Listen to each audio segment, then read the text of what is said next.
If you're unhappy with how your midsection looks after you've had a hysterectomy surgery, well, keep watching this video because we're going to talk about how to flatten your stomach more after a hysterectomy. Now, first things first, I want to make sure that you're feeling confident with your healing and recovery. And it's really important to heal from the inside out. Make sure that you have no major red flags, that you are clear to go back into exercise. But if now you're itching to do a little more movement and you're really trying to work on your midsection, then we're going to talk about that today. My name is Dr. Dawn Andalone. I'm a physical therapist that specializes in women's health and pelvic floor physical therapy. And after so many women that I have helped who have undergone an abdominal surgery and also a hysterectomy, more importantly, is what we're going to cover in this video. There are some other factors that go into before we talk about exercise. More importantly, it feels really good to be strong. So exercise is a key component, and what my specialty is and how I teach women to do the right types of exercises to really firm and tone their core, but feel strong. Like you can pick up something heavy, that you don't feel like you're afraid your back is gonna go out, that you really feel strong and supported from your pelvic area all the way up to your lower abdominal area. Also, this is not a quick fix. This takes consistency and over time, and the things that I mentioned in this video is something that you are gonna wanna implement and do, and realize that it's not going to be overnight. It's not going to be within a few weeks, but over time, give yourself at least 6 to 8 weeks to see results.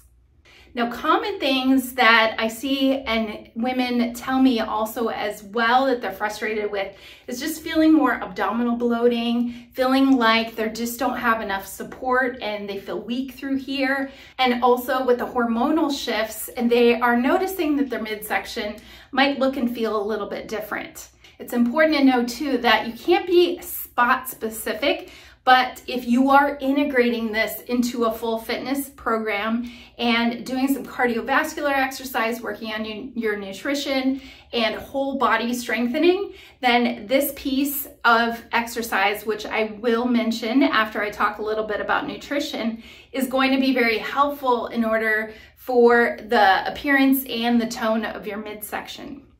So when we talk about nutrition, hydration is the #1 key. You really want to make sure that you try to get enough fluids and good quality fluids, not caffeine, not alcohol, and not sugary substances as well. I'm talking about making sure that if you take your body weight in pounds and you divide it in half, that you're getting at least that many ounces of water. You want to flush through your system, and hydration also helps the appearance of any of that bloating feeling that you get through your midsection.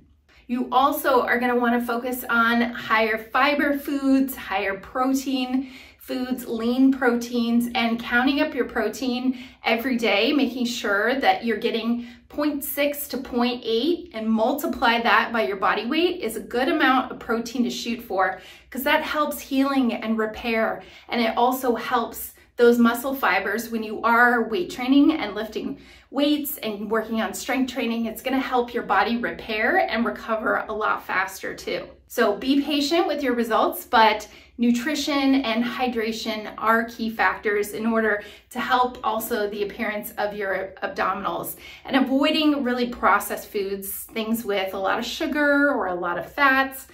Those things in a box or prepackaged are also going to add to the belly bloat as well. Now let's get into talk about exercise, my favorite part.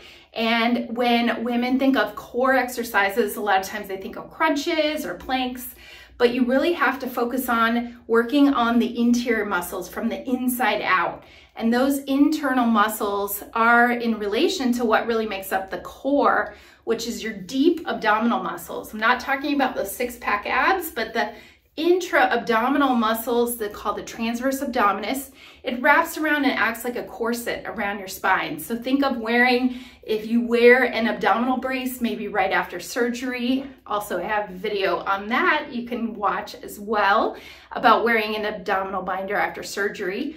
but it is like your natural corset, and the core muscles, that deep abdominal muscle, the transverse abdominis, training that with training the pelvic floor is going to help be able to tone your midsection, because you are working from the inside out, and it's going to make your back feel better. It's going to make you feel more strong and supported. Now, I teach a lot of Pilates-based exercises, and I find that this is helpful as well, but not to walk around and suck in your belly all the time, but learning how to breathe properly. So I'm going to go over a couple of my favorite exercises to start, and this is when you're cleared by your doctor and you can start moving a little bit more and start activating those deeper layers of abdominal muscles and through your pelvic floor. So it's important to note that cardiovascular exercise, like doing some walking, even starting to walk a little bit more strenuously on some hills if you feel comfortable with that and you're not in any pain and you've been cleared by your doctor for more cardiovascular exercise, that'd be great as a warm-up. And then what you can do, and you can do this a couple times a day, is starting to activate those deep abdominals. So I'm going to show you an exercise on how to do that. So you're going to be on your back with your knees bent. And if you place your hands right over your belly, if you take an inhale through your nose, and then as you exhale, you want to feel those muscles right under the navel just pull in and up, like a little hug toward your spine. Those are your deep abdominal muscles. So it's very subtle, but it feels like a little lift that you're pulling in. You're not going to brace in all your ab muscles and press in. You don't want to see your abs stick out, but rather you want to feel them draw in away from your fingertips. So you can practice about 10 of these. Inhale, you release, and then exhale, you pull them in with the contraction. Number 2 is a abdominal exercise where you're going to add a leg lift. So those transverse abdominis muscles, we're going to pull those in, hug those in first, and then we're going to lift and lower the leg while we keep those muscles tight. And then you'll release.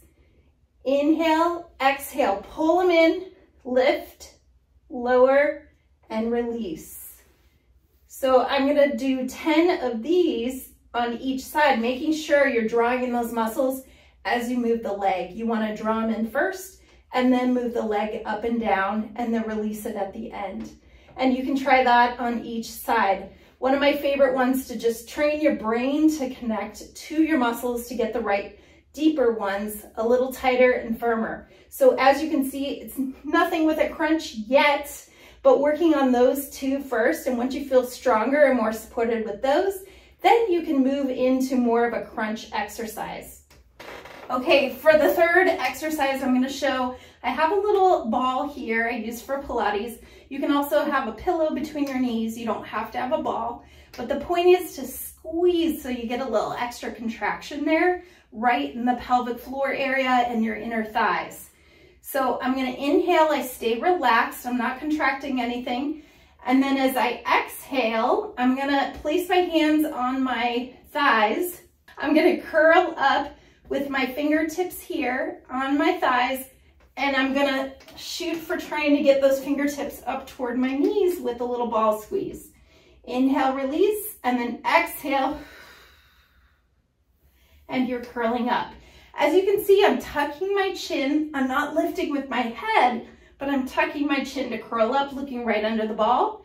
And I'm also not seeing my belly push out, but rather I'm seeing my abdominals pull in and draw in instead. And if you're having trouble with this and you see your belly pooch out instead of drawing in, just go a tiny bit, just lift your head and start there. You may notice as well that you're doing a little bit of a Kegel exercise, which means pulling in those vaginal muscles, and so it's just a little hug and drawing in. Now, it's important to let go of those muscles when you're done with the exercise or between reps. So about 10 each of those, that's a great place to start to really get those deep abdominals and your pelvic floor muscles to start activating and start learning how to work again. And that is going to support that natural corset around your spine and through your midsection. Okay, then additional tips that can also help the appearance of your belly. If you find yourself standing with your ribs poking out, like swaying your back a little bit.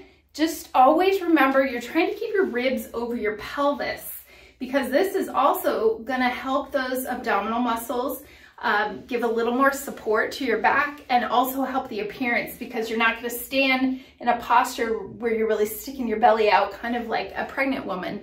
So alignment is important when you're sitting and when you're standing, so get the ribs right over the pelvis. So even think about that when you're standing, and if you stand with your feet a little bit staggered rather than next to each other, if they're a little bit staggered, say you're washing dishes or you're standing in line at the grocery store, you're gonna have your ribs stacked over your pelvis, and you're not gonna fall into this trap of just being lazy through your back and not using your core muscles for support. So stand with your feet just a little bit staggered. That can be helpful, and you can do either side there. So posture is another factor that's really helpful for actually using those muscles in a position that is a normal functional position throughout the day, and also helps them kick in when needed, and therefore are going to get stronger over time. Also, remember any kind of stress management, like getting enough sleep, even trying some real gentle yoga or meditation, things that are going to calm your nervous system down, that also aids in the healing and helps too with calming your nervous system down, dropping cortisol levels, because our stress hormone cortisol is a good thing, but when there's too much, when you're amped up all the time and stressed, or you're not sleeping enough, then you can produce more, which adds to more belly fat as well. So I hope you found these tips helpful in order to work on flattening through your stomach, building your core, and helping the appearance of your midsection after surgery, especially in this video talking about a hysterectomy.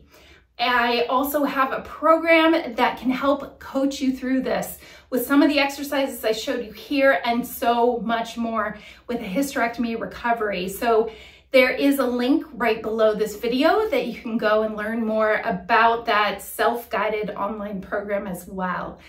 Thanks so much for watching. I would invite you to subscribe to this channel so you can be alerted when we release new women's health topics and new videos every week. Thank you so much for watching.